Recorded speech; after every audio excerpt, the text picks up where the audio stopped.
Hello good evening everyone. मैं doctor Swati Sharma English सूत्रा में आप सभी का स्वागत करती हूँ। आज से स्कोपम प्रैक्टिस सीरीज टेस्ट 1 स्टार्ट हो रहा है। वैसे ये जो है ये सिर्फ और सिर्फ चूँकि हमारे पास स्टूडेंट्स को अपने यहाँ पर मतलब बैच में ऐड ऑन करके लाइव डेमो देने का वो नहीं है, मतलब हमारे पास ऑप्शन भी नहीं है। तो आप लोगों को मैं यहाँ पर यूट्यूब पर ये बता रही हूँ कि अगर आप पीजीटी की तैयारी कर चुके हैं और आप पीजीटी की प्रैक्टिस करना चाहते हैं तो स्कोपम बैच आपके लिए क्या रहेगा। ये मेरी रेगुलर क्लास है। रेगुलर क्लास का मतलब है कि यहाँ पे जो भी स्टूडेंट्स से मैं बात करूँगी वो ऑलरेडी कोर्स परचेज कर चुके हैं। ठीक है, तो ये सिर्फ अभी ये आपको तो रिकॉर्डेड वे में दिखेगा, तो सारे क्वेश्चंस तो इसमें मैं नहीं दिखाऊंगी, लेकिन किस तरीके से मैं पूरी चीज़ें बताऊंगी कि कैसे आप तैयारी कर रहे हैं। तो आपको अगर आप प्रैक्टिस बैच भी लेते हैं तो how it is helpful for you, क्या क्या काम करने हैं क्या नहीं करना है, ये सारी चीज़ें मैं आपको बताऊंगी। और ये आज से हमारा स्कोपम practice batch for PGT has started. तो बस अब थोड़ी देर में आप लोग जो है देखेंगे मुझे मेरे लाइव स्टूडेंट्स के साथ। और यहाँ ये मेरा लाइव सेशन स्टार्ट हो रहा है। Hello.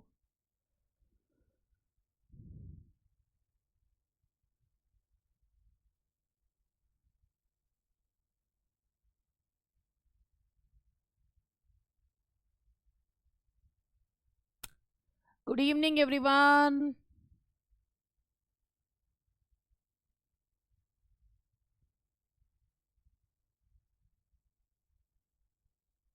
Good evening, good evening, good evening, good evening.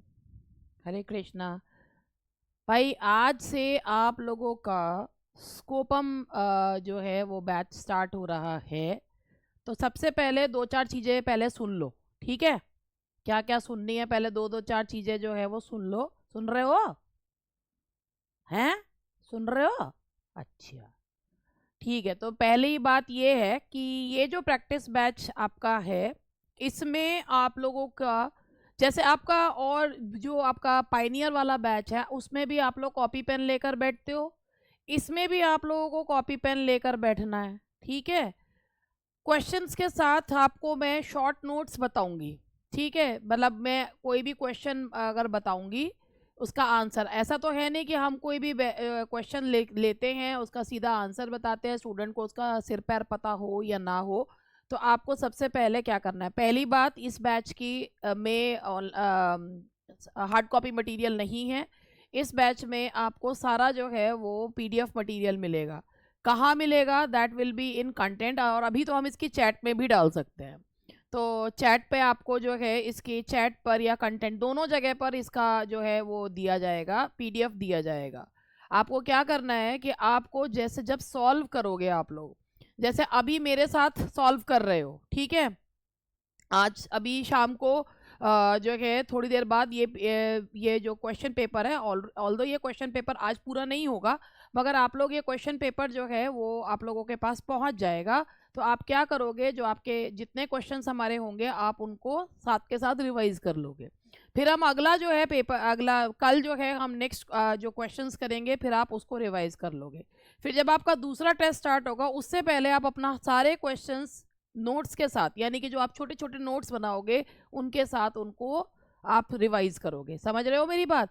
आप ये देखो कि आपको कम समय में कितनी अच्छे से तैयारी करनी है। तो राइटर वाइज आप लोगों को कैसे चीज़ों के करना है ये मैं अभी आपको बताती हूँ। आप सबसे पहले हम क्या करेंगे, आई कॉपी पेन लेकर बैठे हो?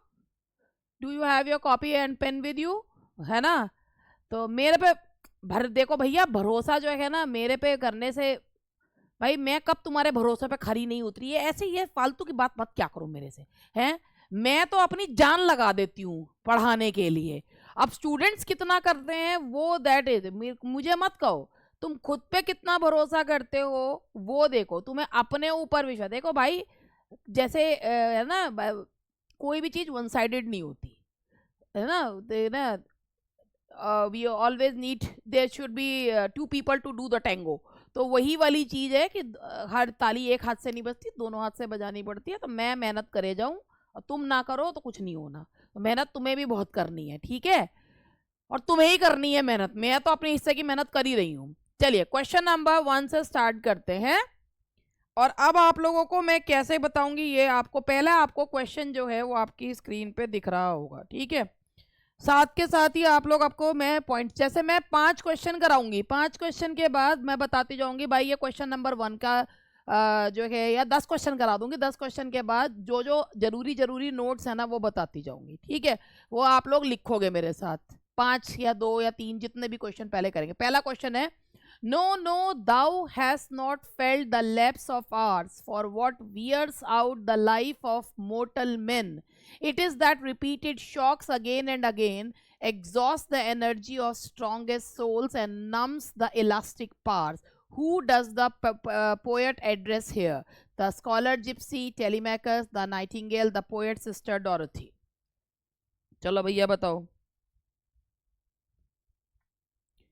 ये जो पोयम है no no thou has not, कि तुमको ना घंटों का जो है वो एहसास नहीं होता, for what wears out the life, कि वो समय जो मोटल मेन को यानी कि जीवित व्यक्तियों को थका रहा है। इट इज दैट रिपीटेड, ये मटीरियलिज्म इंसान को दिनों दिन खत्म कर रहा है और एक मजबूत से मजबूत व्यक्ति को एग्जॉस्ट कर रहा है, उनकी पावर्स को एब्जॉर्ब कर रहा है। तो ये लाइन किसके लिए कही गई है? स्कॉलर जिप्सी के लिए। स्कॉलर जिप्सी पोयम किसकी है भाई? Scholar Gypsy is a poem bye Matthew Arnold. अब केवल इतना बता दूं तो ऐसे थोड़ी ना पैसे वसूल होते हैं भाई, मैथ्यू आर्नल्ड की पोयम है, ठीक है, ऐसे नहीं होगा। अभी मैं इसमें पूरा पॉइंट बताऊंगी क्या क्या आपको नोट डाउन करना है, ठीक है। लेकिन फिलहाल पहले अभी चलो 3 क्वेश्चन के बाद मैं आपको तीनों क्वेश्चन के पॉइंट्स बताऊंगी, ठीक है। पहला सेकंड क्वेश्चन है, to which biblical figure does Henchard compare himself in his suffering in the Mayor of Casterbridge? Cain, Jesus, Job, Moses? That is बिल्कुल सही जवाब, दैट इज केन, ठीक है। और यहां पर ये मेयर ऑफ कास्टरब्रिज किसका वर्क है? Whose work is Mayor of Casterbridge? That is Thomas Hardy, सही है जी। Question number 3, in his poem Whispers of Immortality, T.S. Eliot says, अरे यार बड़े बड़ा तो क्वेश्चन है। In his poem Whispers of Immortality, T.S. Eliot says that a dramatist was much possessed by death and saw the skull beneath the skin, and a poet knew the anguish of the marrow, the egg of skeleton. Who are the dramatist and the poet referred to by Eliot? TS Eliot की एक poem है whispers of immortality, उसमें उन्होंने कहा है कि एक writer, एक ऐसा ड्रामेटिस्ट था जिसने स्किन के नीचे जो है स्कल भी देख लिया, और एक ऐसा पोएट था जिसने गुस्से को मैरो के नीचे भी देख लिया। कौन से पोएट और ड्रामेटिस्ट की बात यहां पर की जा रही है?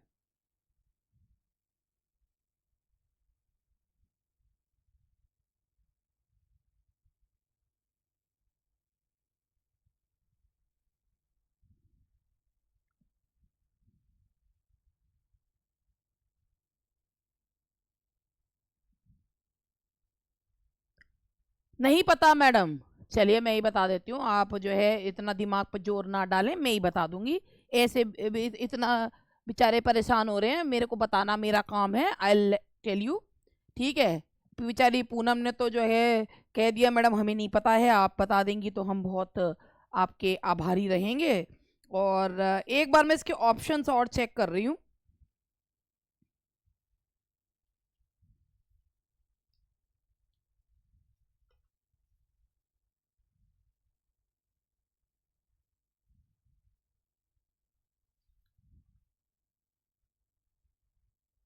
ठीक है, यहां पर जो जिन्होंने भी जो है वो जवाब दिया है बी, वैसे तो तुक्का ही मारा है, मगर John Webster and John Donne जो है वो है। अब आपको क्या करना है नाउ, अब अपने कॉपी पेन को बाहर निकाल लो, अपने हथियार को बाहर निकालो। अब हमारा पहला जो क्वेश्चन था, तुम्हें याद है पहला क्वेश्चन क्या था हमारा? वैसे तो मैं क्वेश्चन के साथ साथ ही लिखवाती हूँ। हमारा पहला क्वेश्चन ये था कि no no thou has not felt the lapse of arts, कि ये स्कॉलर जिप्सी के लिए कहा है। अब देखो ये मेरे हाथ में है, मैंने खुद ने नोट्स बना रखे हैं, मैं हम जब भी पेपर करवाती हूँ ना, मैं खुद के भी नोट्स बनाती हूँ, ठीक है। तो जिससे ना क्या होता है कि बहुत आसानी से चीज़ें जो है ना वो पढ़ने में बहुत अच्छे से याद हो जाती हैं, दिमाग में बैठ जाती हैं। तो हमारा जो मैं पहला आपको जो क्वेश्चन है उसका आपको यहाँ पर ये लिखना है। पहले क्वेश्चन के बारे में 1 से 10 चीज़ें निकलती हैं, कैसे देखो। जैसे हमने यहाँ पर लिखा द स्कॉलर जिप्सी के बारे में। अब हम स्कॉलर जिप्सी का हमने इस क्वेश्चन का जवाब जो है वो इससे दे दिया, ठीक है, कि भाई ये वाला जो क्वेश्चन है इसका आंसर स्कॉलर जिप्सी है। लेकिन इसके अलावा हमें क्या पता होना चाहिए, स्कॉलर जिप्सी कब आई, 1853। इसमें कितने स्टैंजाज हैं, 25 स्टैंजाज हैं, इसमें 25 स्टैंजाज हैं। उसके बाद इंस्पिरेशन क्या है इसकी, जोसेफ ग्लेनविल्स।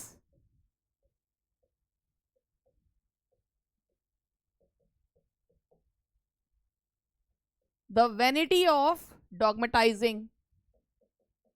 अब तुम मुझे बताना एक क्वेश्चन में कितने क्वेश्चन निकल रहे हैं, देखो, the Vanity of डॉगमेटाइजिंग,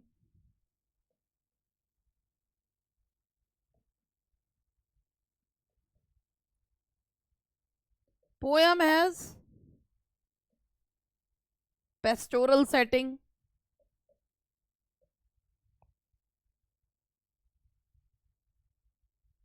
and it's a companion piece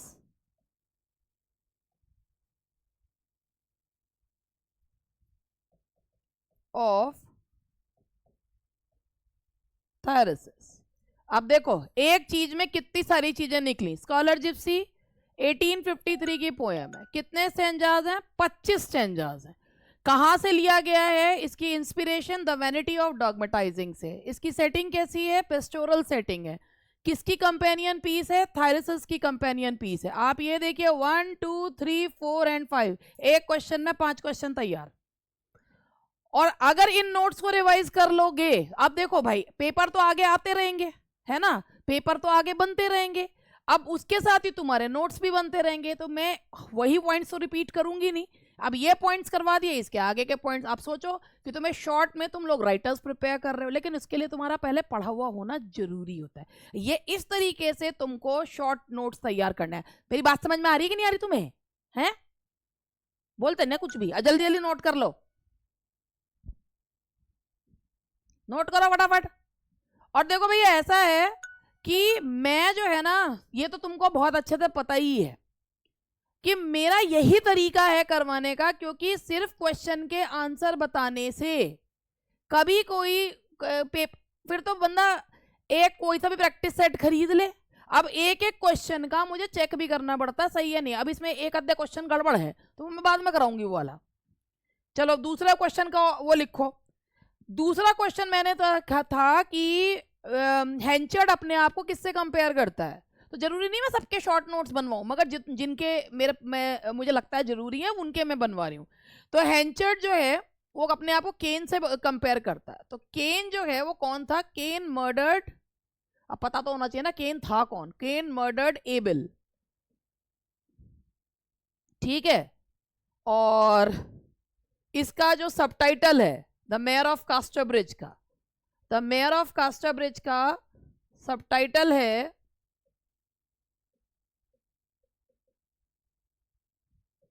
that is the life and death,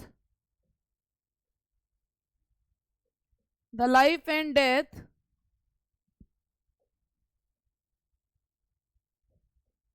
of a man of character। मेरे साथ साथ ही लिख लेना। और एक ये है, एक इस तरीके के क्वेश्चंस भी आजकल पूछ ले जाते हैं, पीजीटी में तो कुछ भी पूछा जा सकता है। The town of Casterbridge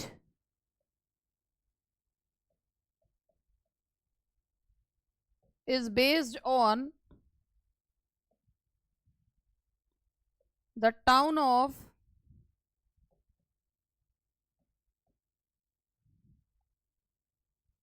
Dorchester in Dorset। अब भैया ऐसा है, ये इस तरीके से नोट्स बना के करो, जैसे भाई देखो इसमें जो मेयर ऑफ कास्टरब्रिज है, हार्डी का जो ये नॉवल है मेयर ऑफ कास्टरब्रिज, हार्डी बिलोंग करते हैं विक्टोरियन एरा को। हार्डी ने इसमें खुद ही कहते हैं कि भाई जब जैसे बाइबल में केन ने अपने भाई एबल को मार दिया था तो उसको जो है ना सजा दी गई थी, तो इसी तरीके से वो खुद को कंपेयर करता है, कौन अपने हेंचर्ड कंपेयर करता है। क्यों, इसमें क्या है भाई, जिन्होंने भी अगर मेयर ऑफ कास्टरब्रिज पढ़ी है तो पता होगा कि जो हेंचर्ड है ना वो बिल्कुल नहीं चाहता कि उस जो बेटी है उसको पता है कि ये मेरी बेटी नहीं है, ठीक है, लेकिन वो फिर भी नहीं चाहता कि न्यूसन उसको पता चले कि उसका असली फादर न्यूसन जो है वो जिंदा है, एलिजाबेथ को पता चले कि उसके फादर जो है न्यूसन जिंदा है। तो ना अचानक से जाने की वो सोचता है, वो अपनी बेटी से कहता है कि मैं अब जा रहा हूँ, तो वो समझ नहीं पाती कि मेरी शादी से पहले ये जा क्यों रहे हैं। लेकिन जब वो अपने फादर न्यूसन से मिलती है तो उसे समझ में आता है कि हैंचर्ड के शहर छोड़ के जल्दी में शहर छोड़ के जाने का रीज़न। तो हैंचर्ड खुद ही कह रहा है मैंने इतने बुरे काम करे हैं भाई, अपनी बेटी को अपनी पत्नी और उसको दांव पे लगा दिया, उसके बाद मैंने झूठ बोला, तो कहता है मैंने ना बहुत पाप करे हैं, इस वजह से मुझे ये सज़ा जो है वो मिल रही है, जैसे बाइबल में केन को मिली थी एबल का मर्डर करने के लिए, ठीक है। मेयर ऑफ कास्टरब्रिज जो हार्डी का नॉवल है, इसमें इसका जो टाइटल है, सब टाइटल है the life and death of a man of character. ये आप लोगों को पता होगा कि इस तरीके से सब टाइटल्स भी पूछे जाते हैं, the life and death of a man of character. और हार्डी जो है वो एक हार्डी कौन से नॉवलिस्ट हैं जिनको कहा जाता है कि भाई वो एक भाई जैसे आर के नारायण जो है वो रीजनल नॉवलिस्ट हैं, ऐसे ही हार्डी भी जो है वो रीजनल नॉवलिस्ट हैं। हार्डी का जो रीजन है वो क्या है हार्डी का रीजन? वेसेक्स, ठीक है, हार्डी का रीजन है वेसेक्स, और जैसे आर के नारायण का मालगुडी है। तो हार्डी ने जो कास्टरब्रिज जो टाउन है, ये टाउन एक इमेजिनरी टाउन है, लेकिन ये किसके बेसिस पे, इसका बेस क्या है? That is Dorchester, town of Dorchester in Dorset. Dorset में एक टाउन है डॉर्चेस्टर, उसके आधार पर उन्होंने कास्टरब्रिज बनाया है, ठीक है। तो यहां तक मेरी बात समझ में आ गई। अब उसके बाद हमारा था थर्ड क्वेश्चन था हमारा कि विस्पर्स ऑफ इमोर्टलिटी, इसमें ज्यादा कुछ नहीं है। विस्पर्स ऑफ इमोर्टलिटी के बारे में केवल इतना बताना चाहूंगी कि whispers of immortality TS Eliot की पोयम है, और ये जो है 1919 में पब्लिश हुई थी। Whispers of immortality got published in 1919, और इस पोयम में 2 सेक्शंस हैं, देयर आर 2 सेक्शंस, और हर सेक्शन में 4 स्टैंजास हैं, ठीक है। तो ये 3 क्वेश्चन होगा। चलो बच्चों अब आगे बढ़ते हैं, और हमारा 4th क्वेश्चन है। चलिए ये है हमारा क्वेश्चन पढ़ लेना भाई, चल लंबा सा क्वेश्चन है। डिकेंस, चार्ल्स डिकेंस का नाम आप सबने सुन रखा होगा। A close friend of Charles Dickens objected to the original ending of Great Expectation. तो ग्रेट एक्सपेक्टेशंस नॉवल की एंडिंग के बारे में, ग्रेट एक्सपेक्टेशंस की एंडिंग ओरिजिनल ये थी कि एस्टेला शादी कर लेती है, पिप सिंगल रह जाता है।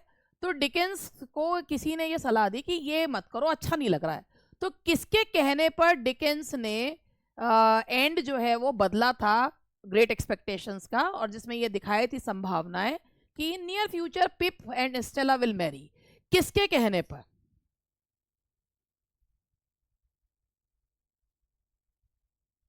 जल्दी बताओ, तुम्हें कुछ नहीं आता जाता बावले कहीं के। तुमने कभी विल्की कॉलिंस का नाम सुना है? Have you heard of Wilkie Collins? सुना है विल्की कॉलिंस का नाम? बताओ सुना है नहीं सुना, पहले ये बताओ। है विल्की कॉलिंस का नाम सुना है? जो फेमस हैं अपने सेंसेशनल नॉवेल्स के लिए। अच्छा सुना, चलो बताओ कब सुना, मेरे मुंह से सुना? अभी मेरे मुंह से सुना क्या? बावले कहीं के, मेरे मुंह से सुना क्या अभी?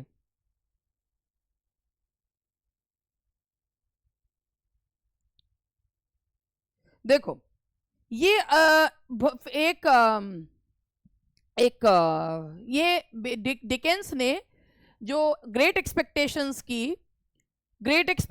को चेंज किया था, वो उन्होंने विल्की कॉलिंस के कहने पर चेंज किया था, ठीक है। और विल्की कॉलिंस जो है वो एक सेंसेशनल नॉवेल्स लिखते हैं, उनका एक बहुत ही फेमस नॉवल है वुमेन इन वाइट, ठीक है। तो उनके कहने पर इन्होंने जो है ये चेंज किया था, विल्की कॉलिंस के कहने पर उन्होंने जो है ये नॉवल का एंड जो है समाप्त किया। अब हम थोड़ा सा ग्रेट एक्सपेक्टेशंस के बारे में जान लेते हैं। ग्रेट एक्सपेक्टेशंस जो डिकेंस का नॉवल है, इट्स अ बिल्डिंग्सरोमन नॉवल, ठीक है। बिल्डिंग्सरोमन नॉवल का मतलब होता है कि जहाँ बच्चे से बड़े होने तक की कहानी बताई जाती है। तो ग्रेट एक्सपेक्टेशंस एक बिल्डिंग्सरोमन नॉवल है, ठीक है, याद रहेगा। अभी यहाँ से अभी बहुत सारी चीज़ें पढ़नी है, यहाँ तक मेरी बात समझ में आ गई। अब आगे बढ़ते हैं। To what kind of an altar does the priest led the garlanded heifer in Keats Ode on a Grecian Urn? देखिए, आप लोगों ने कीट्स की ओड ऑन अग्रेशन अर्न पढ़ रखी होगी, ठीक है। ओड ऑन अग्रेशन अर्न में किस प्रकार की जो ऑल्टर है वो किस प्रकार की है, मतलब किस कैसी ओड कैसी ऑल्टर, ऑल्टर मतलब तो बलिवेदी, अ ग्रीन ऑल्टर, इसका आंसर है अ ग्रीन ऑल्टर। देखा भाई, पहले 7 क्वेश्चन तो ना ऐसे ही हैं, ठीक है, पहले 7 क्वेश्चन जो हैं वो ऐसे ही हैं, आपको समझने में थोड़ी सी ऐसा होता है ना कि स्टूडेंट्स के दिमाग से जो है खेला जाता है। अगर पहले 7 पहले 5-6 क्वेश्चन डिफिकल्ट आते हैं ना, तो स्टूडेंट्स जो है ना वो घबरा जाते हैं, ठीक है, वो स्टूडेंट्स जो हैं वो घबरा जाते हैं। तो ये ओड ऑन अग्रेशन अर्न में एक ग्रीन, एक बलिवेदी है जो हरे रंग की दिखाई गई है। अब मैं आपको ओड ऑन अग्रेशन अर्न के बारे में थोड़ा सा बताना चाहूंगी, यही लिख देती हूँ, है ना। ओड ऑन अग्रेशन अर्न जो है ये जो है 1819 का ओड है, ठीक है। It's an ode that was written in 1819, 1819 में लिखा गया था। इंस्पिरेशन क्या है इसकी, एक मार्बल अर्न, एक मार्बल का जो अस्थि कलश जो लॉर्ड हॉलैंड को बिलोंग करता है, ठीक है। इसकी बहुत ही फेमस लाइन है, बताओ क्या, beauty is truth, truth is beauty, ये नोन टू ऑल, है ना, ब्यूटी इज ट्रुथ। इसकी बहुत ही फेमस लाइन है ओड ऑन अग्रेशन अर्न की, beauty is truth and truth beauty ये नोन टू ऑल, ठीक, समझ गए भाई। अब क्वेश्चन नंबर 6 पे चलते हैं। Shakespeare addresses the themes of dash in his sonnets, ये तो फटाक से जवाब दे दोगे, ये कल एक्चुअली पायनियर बैच में भी हुआ था ये वाला क्वेश्चन। तो ये है Shakespeare addresses the themes of, Shakespeare ने 154 सोनेट्स लिखे हैं। शेक्सपियर के सोनेट्स एक्चुअली जनरल पब्लिक के लिए नहीं थे, वो उन्होंने अपने जिनको जो उनके जिनको वो भाई एक फेयर यूथ के लिए लिखे थे और एक डार्क लेडी के लिए लिखे थे। तो ये जो सोनेट्स हैं इसमें जो 150 वो शुगर्ड सोनेट्स भी कहा गया है उनको, जो ये शुगर्ड सोनेट्स, एक्चुअली ये सोनेट्स ना बहुत ही ज़्यादा तारीफ यूफिज्म से भरे हुए हैं, शुगर्ड सोनेट्स का है। अच्छा, शेक्सपियर के सोनेट्स को शुगर्ड सोनेट्स किसने कहा है, किसने कहा है शेक्सपियर, फ्रांसिस मैरिस ने पैलेडिस्टेमिया में, बिल्कुल सही। और ये जो है शेक्सपियर के सोनेट्स जो हैं वो love, beauty, time and loyalty को बताते हैं। चलो बच्चों आगे बढ़ते हैं। अब यहां से बताइए, and do not think of the fruit of action fare forward so Krishna as when he admonished Arjun on the field of battle, these lines are taken from Waste Land, Gerontion, 4 Quartets या ऐश वेंसडे।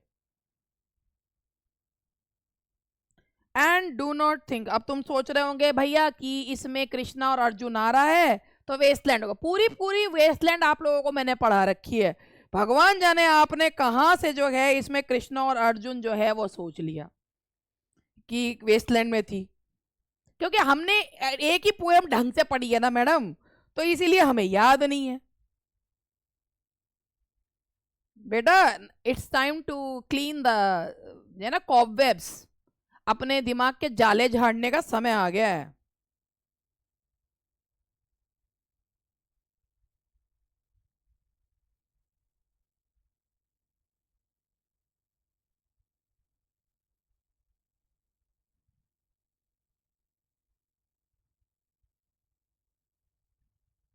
हाँ जी मैं इंतजार कर रही हूँ, इसका answer ये नहीं है।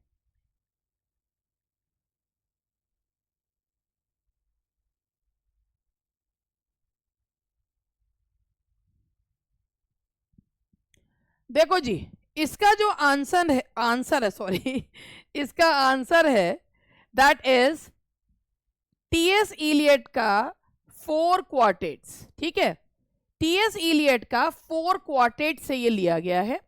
और टीएस इलियट का जो 4 क्वार्टेट्स है, थोड़ा सा मैं इसके बारे में आप लोगों को बताना चाहूंगी, उसके भी ड्राई सेल्वेजेस से, ये कहां से ली गई है लाइंस, ड्राई सेल्वेजेस से। ये जो 4 क्वार्टेट्स है, 4 क्वार्टेट्स जो टीएस इलियट की पोयम है, यहां से इसको आप, इससे अगर आपको कभी भी आगे अर्जुन कृष्ण आएगा और आप भूल जाओ, तो इसीलिए मैं आपको बताना चाहूंगी 4 क्वार्टेट्स, और यहां पर इसमें जो है स्टोरीज फ्रॉम भागवत गीता। तो बताओ ये जो अर्जुन और कृष्ण जी का कैरेक्टर जो है वो कहां से आया, किस में आया, भागवत गीता से आया। तो स्टोरीज फ्रॉम भागवत गीता, ठीक है।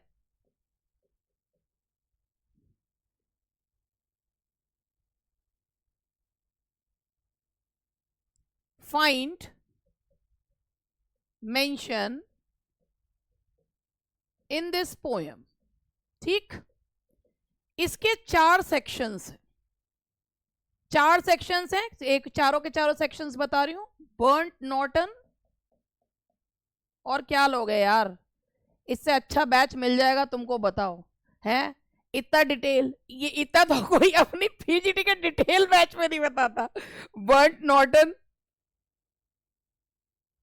ईस्ट कोकर, ड्राई सेल्वेजेस, हर उसके क्वेश्चन के आगे ना नंबर डाल के लिखना कि ये उसका एक्सप्लेनेशन है, एंड लिटिल गिडिंग। और ये जो लाइन थी ना, ये ड्राई सेल्वेजेस से ली गई थी, लिटिल गिडिंग। देखो भाई 4 क्वार्टेट्स जो है वो टीएस इलियट की पोएम है। इसमें जो है जो स्टोरीज ली गई हैं भागवत गीता की कहानियों का इसमें जिक्र जो है वो किया गया है। There are 4 parts in this poem, Burnt Norton, East Coker, Dry Salvages and Little Gidding. और ये जो लाइन थी ये ड्राई सेल्वेजेस से ली गई, क्योंकि टीएस इलियट की पोएम्स में कई बार जो होता है वो सेक्शन भी पूछ ले जाते हैं कि इस पोएम में कितने सेक्शंस हैं। जैसे वेस्टलैंड में सेक्शंस पूछ लेते हैं, तो Wasteland is one of the poems जिसके बारे में मोस्टली लोग जानते ही हैं। तो ये जो है ये कहाँ से लिया गया है, 4 क्वार्टेट्स जो है, ये लाइन जो है 4 क्वार्टेट से ली गई है, ठीक है। अच्छा बताओ 4 क्वार्टेट्स में कितने 4 क्वार्टेट्स का लास्ट सेक्शन का नाम बताओ, फटाफट बताओ, लास्ट सेक्शन का नाम बताओ 4 क्वार्टेट्स का। लिटिल गिडिंग, बिल्कुल सही। ये जो लाइन है कहाँ से ली गई है, and do not think of the fruit of action fare forward so Krishna as when he admonished Arjun on the field, कि अपने कर्म की इच्छा मत करो। अगर मैं तुम्हें ये बता दूं अपने कर्म की इच्छा मत करो, ये लाइन कहां से ली गई है, भागवत गीता से।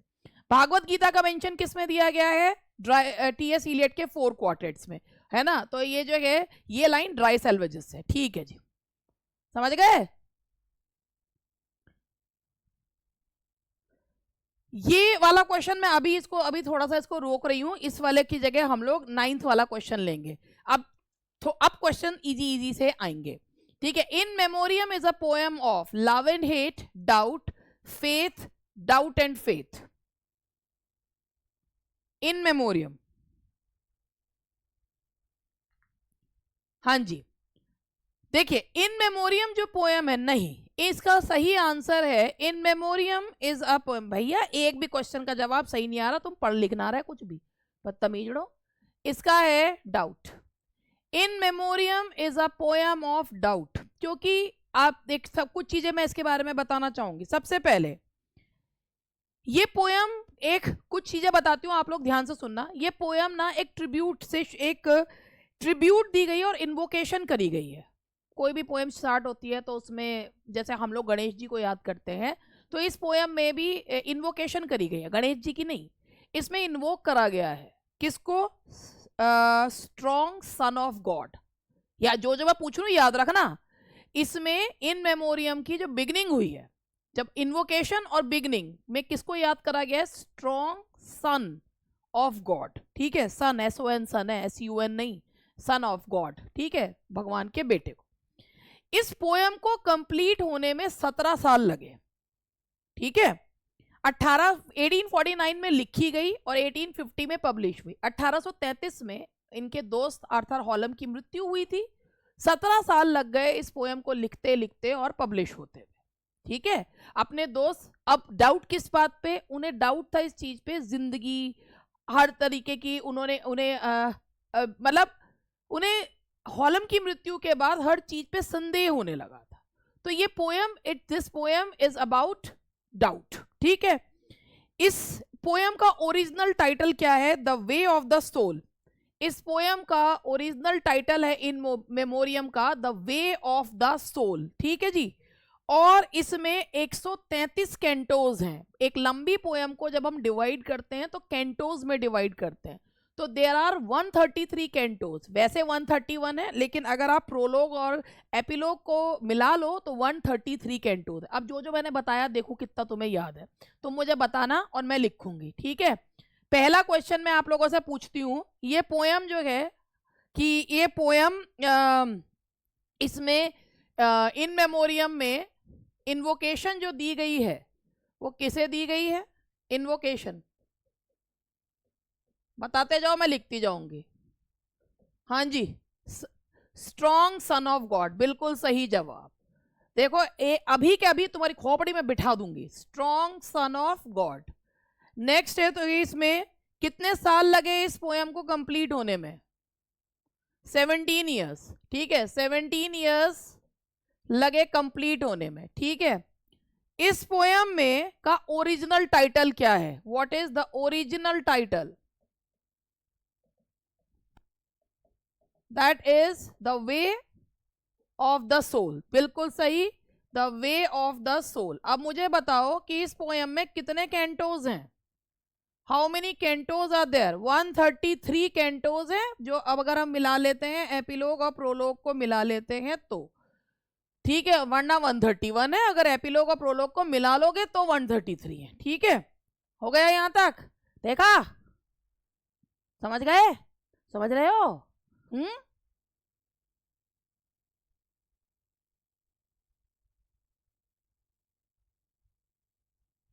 Next question, the citizen drama began to be written in Victorian age, Elizabethan age, Restoration period या रोमांटिक एज?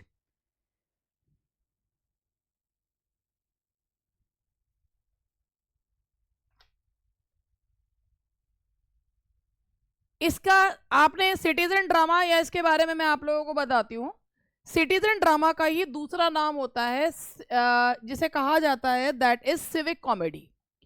सिटीजन ड्रामा का ही दूसरा नाम होता है सिविक कॉमेडी, ठीक है जी। पहली बात तो ये, अब आपने इसको सुना ही नहीं तो आपको पता ही नहीं। सिटीजन ड्रामा का ही दूसरा नाम होता है सिविक कॉमेडी, और ये लेट एलिजाबेथन एरा में स्टार्ट हुआ था। It started in the late Elizabethan era, और ये citizen class and proper behaviour से संबंधित हुआ करती थी। Citizen class and proper behaviour, ये क्लास एंड प्रॉपर बिहेवियर से संबंधित होती थी, and it started in the late Elizabethan period, ठीक है। ये लेट एलिजाबेथन पीरियड में स्टार्ट हुई थी। तो सिटीजन ड्रामा का ही दूसरा नाम क्या है? Civic comedy. और ये किसके बारे में बताती थी civic comedy?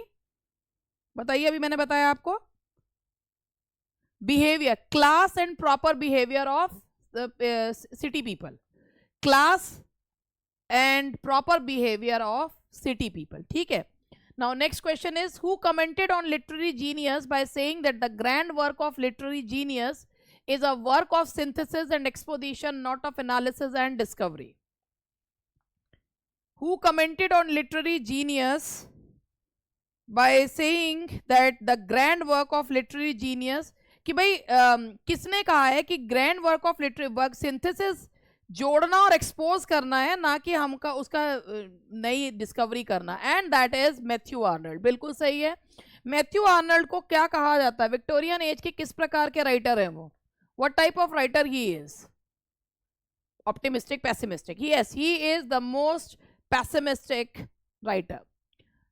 The more perfect the artist, the more completely separate in him will be the man who suffers and mind which creates. Who made this observation about the process of poetic creation? The more perfect the artist, the more completely separate in him will be the man who suffers and mind which creates. Who made this? किसने कहा है ये? देखो, हाँ, यहाँ बिल्कुल सही जवाब। अगर एक आर्टिस्ट जितना परफेक्ट होगा, the more completely separate in him, उससे वो अपनी पर्सनल फीलिंग से उतना ही दूर होगा। क्योंकि आप लोगों को याद होगा कि एक टी.एस. इलियट का एक वो भी है कि poetry is not the spontaneous overflow of, मतलब उस पर कहा था poetry is not the turning loose of emotion, ठीक है। ये जो है ना, एस्केप फ्रॉम रियलिटी है। पोइट्री जो है टर्निंग लूज ऑफ इमोशन है, it is an escape from reality है। तो ये टी.एस. इलियट का ऑब्जर्वेशन था, और ये भी इसमें क्या कहा, किसने कहा है? टी.एस. इलियट ने कहा है, ठीक है जी। और इसके बाद है name the work of criticism written by T S Eliot. मतलब नेम द वर्क, मतलब किसमें लिखा करते थे।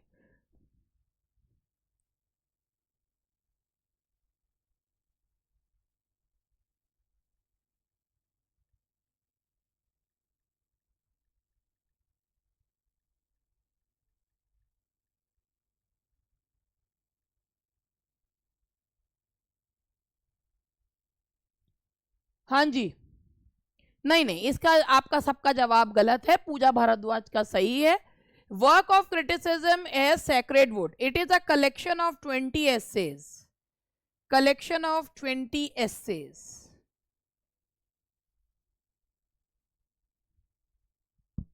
ठीक है, कलेक्शन ऑफ 20 essays है ये, और पब्लिश हुआ था 1920 में।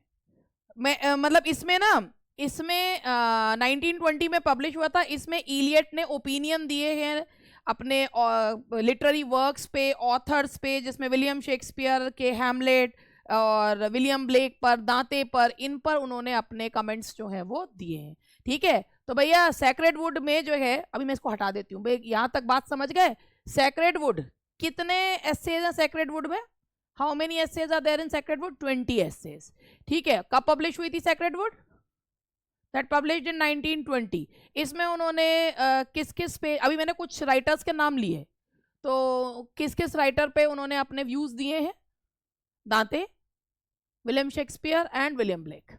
ठीक है, Blake shake.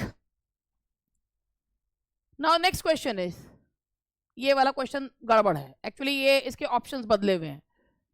Who is the speaker of the following given line? When we are born, we cry that we have come to this great stage of fools. Who is the speaker of this line? इसका जवाब है कि जब हम पैदा होते हैं तो हम रोते हैं और बाकी के लोग हंसते हैं। हम इसलिए रोते हैं कि क्या मूर्खों से भरे जहान में हम आ गए हैं। ठीक है, ग्रेट स्टेज ऑफ, ये मेटाफर यूज किया है, किंग लियर ने मेटाफर यूज किया। ये लाइन है बहुत ही फेमस, शेक्सपियर की बहुत ही फेमस ट्रेजेडी किंग लियर, और इसमें लियर ने स्टेज मेटाफर यूज किया है। ठीक है, इसके आगे है who speaks the line then kill kill kill kill, then kill kill kill kill. ये जो लाइन है, अब आपको लग रहा होगा मकबत ने बोली होगी, है ना, ये लाइन भी प्रिया और शालिनी ने तो यही जवाब दिया। नहीं नहीं, ऐसा नहीं है। ये लाइन जो है ना, व्हेन वी आर बोर्न, तो ये उसी की आगे की लाइन है कि ऐसे सन इन लॉ हो तो उनको मारो मारो मारो मारो। खुद को ड्रैगन से कंपेयर कर रहे हैं किंग लियर, ये लाइन भी किंग लियर की ही है, ये उसी की आगे की लाइन है, और ये किसकी है? किंग लियर की। ठीक है, अब एक नेक्स्ट क्वेश्चन है, in the line o lift me a the wave a leaf a cloud, ode to the West Wind की ये लाइन में कौन सी फिगर ऑफ स्पीच यूज की गई है? Which figure of speech has been used? And that is, देखो भैया, इसमें फिगर ऑफ स्पीच यूज हुई है एसेंडिटन। एसेंडिटन का मतलब होता है जिसमें क्या नहीं होता? क्या नहीं होता? कंजंक्शंस नहीं होते। जिसमें कंजंक्शंस होते हैं उसे क्या कहते हैं? When there are so many, I came, अगर हम बोलते हैं कि भाई कंजंक्शंस बहुत सारे हैं तो वो होते हैं पॉलीसिंडिटन। और जब कंजंक्शंस का लैक होता है, आई केम, आई सॉ, आई कॉन्कर्ड, हालांकि इसमें जो है क्लाइमेक्स भी है लेकिन इसमें एसेंडिटन भी है। तो ये जो है जहां कंजंक्शंस नहीं होते वो फिगर ऑफ स्पीच कौन सी होती है? एसेंडिटन। बिल्कुल सही जवाब। 17 तक मुझे बताओ, कोई दिक्कत परेशानी तो नहीं? मतलब हमने भी इसमें 2 क्वेश्चन छोड़े, 15 क्वेश्चन हो चुके हैं मगर।